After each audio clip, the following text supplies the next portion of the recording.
I spill my will on these pages, praying for patience while I anxiously anticipate waiting. I'm lying, I hate waiting.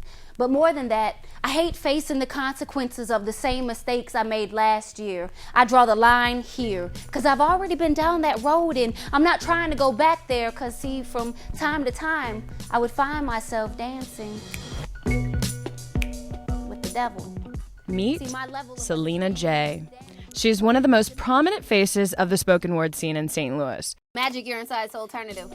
From her weekly radio show to live public performances, she is leading the way locally for this progressive art form. Spoken word fuses together literary art like poetry, stories, or lyrics into a verbal artistic performance. Sometimes there's a musical background, other times there's not, but no matter what, it's always about an expressive performance. Running, one way to the top, gunning, grinding, finding out life's about more than I've been living.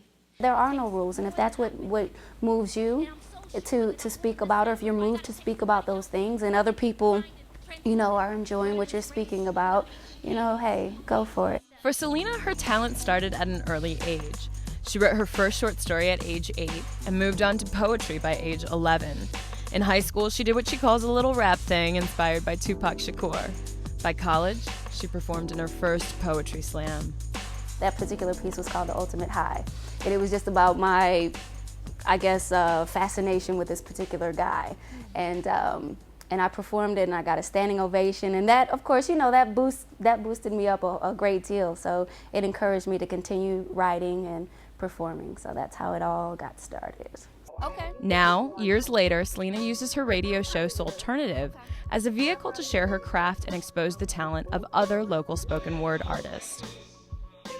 For the most part, the people who are coming to the events are poets themselves, but they're just everyday people. People get the idea, the thought, spoken word. When you go to the spoken word event, you're gonna see everybody in dreadlocks and dashikis and stuff like that. But it's just everyday people, who are just artists, on paper.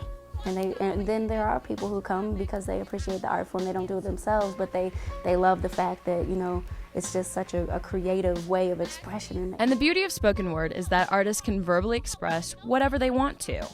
I tell you the pain, the struggle, the heartache, the hurt, the anger, the frustration, but I don't leave you there.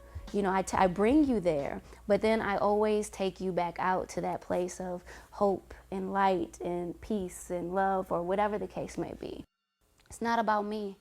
It's about all of us. It's about having the guts to speak up when you know it ain't right.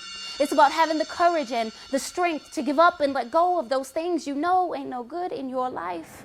I love it. I love the fact that people come up to me after a performance and, they'll say, you have no idea how what you just said has impacted me, or I was just praying about that and you have enlightened me in that situation, or you brought me to tears and different things like that. When I was 14, I turned into a demon and it wasn't easy, driving my mother crazy. Musicians touch lives through their music, while dancers do it through their moves.